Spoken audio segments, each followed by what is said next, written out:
ladies and gentlemen at the cafe. Thank you everyone for coming out. I want everyone to give a big round of applause for our feature tonight, Jenene Ravesloot.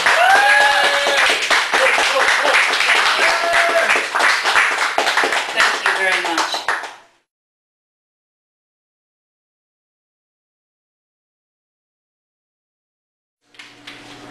I'm going to do a sestina variation. Sestina. Sorry, I have to say it. Sestina. Woo!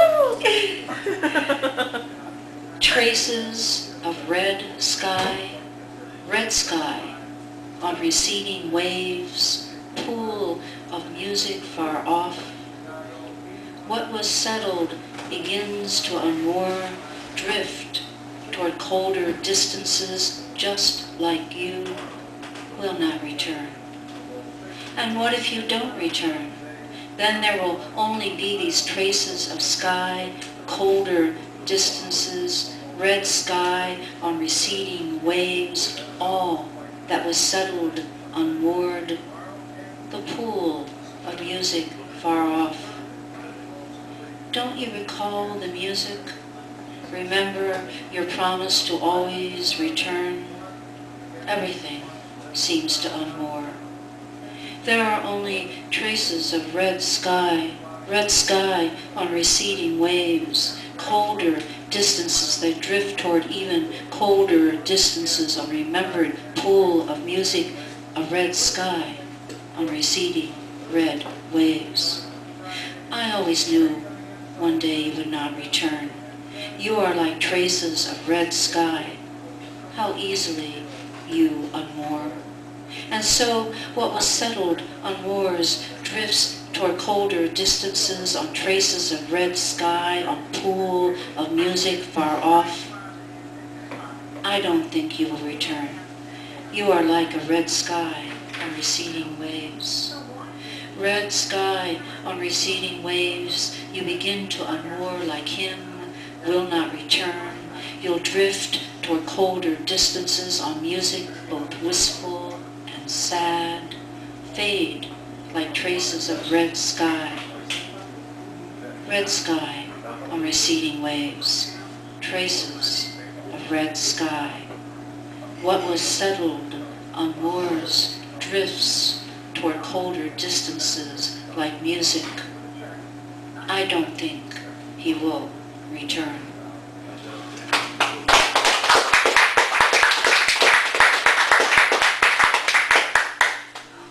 Johnny's mother.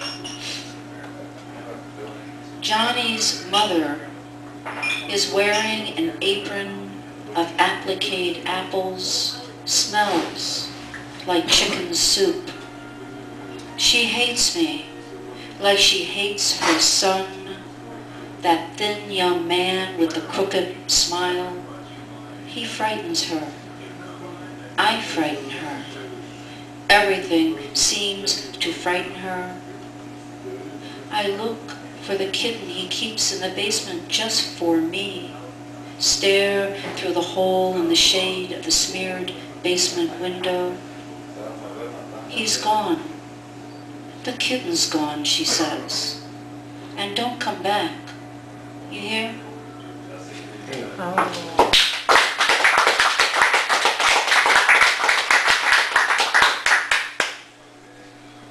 Well, if Buddha can do a love poem, what the heck, why can't I? So, here we go. 2 poems on a theme of emptiness. The unmade bed smells of you, lead, sweat. On the white sheets, half-finished poems, scribbled notes are strewn about. Roses in some Vegas hotel room. Reflected sunlight is going down like a suicide's leap off a ledge. Overhead, an airplane begins to stall. 2. On the day before she left him, nothing extraordinary happened. She drank Lepsong Shouchong tea, began to read Justine one more time, tried to write a letter.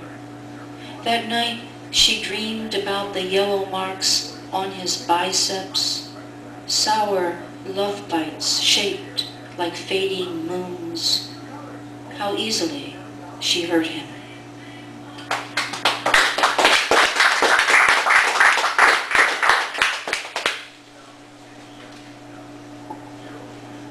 Notes at low tide, 2 parts.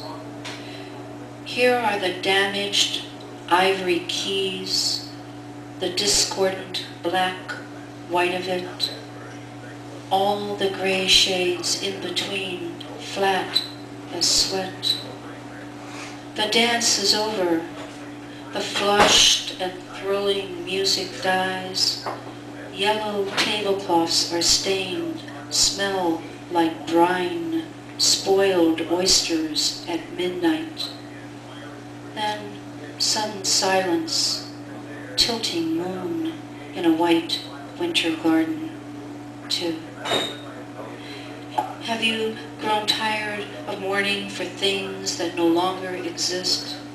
The beloved, after he is gone, the shape of an arm, the curve of a thigh that reminds you of him. Aren't you weary of it? What is desired is gone, the music has stopped. You could be happy here. A certain joy could creep in, as in the staying hand of a maestro. Little movement, shadowed score, quiet sound.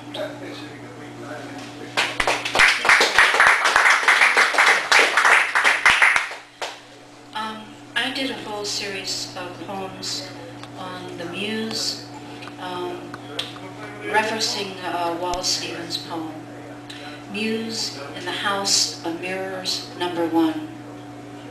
Because it was dark all afternoon, because it was snowing and would continue to snow, the Muse decided she wanted to be a blackbird, wanted to sit in the cedar limbs, look out across the great white vastness that is her.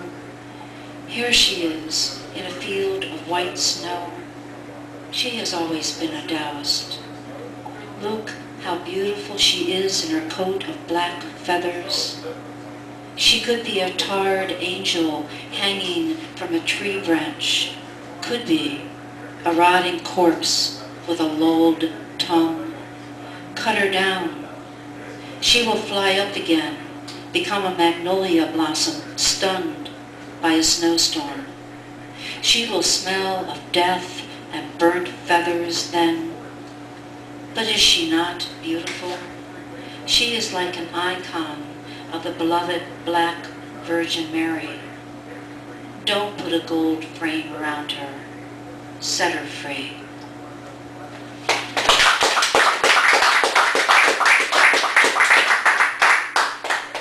I was finished with Muse in the House of Mirrors, #9.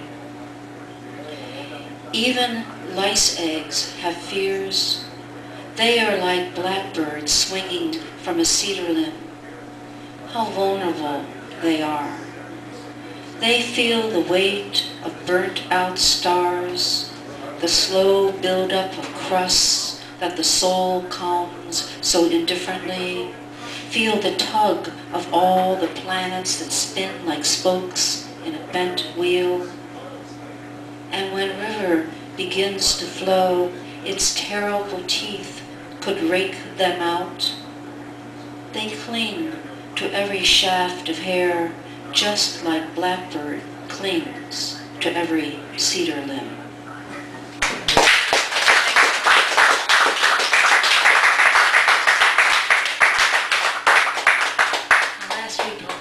Did were about muses, and I think in a way she is a muse. Ladies and gentlemen, one more time, Jenene Ravesloot!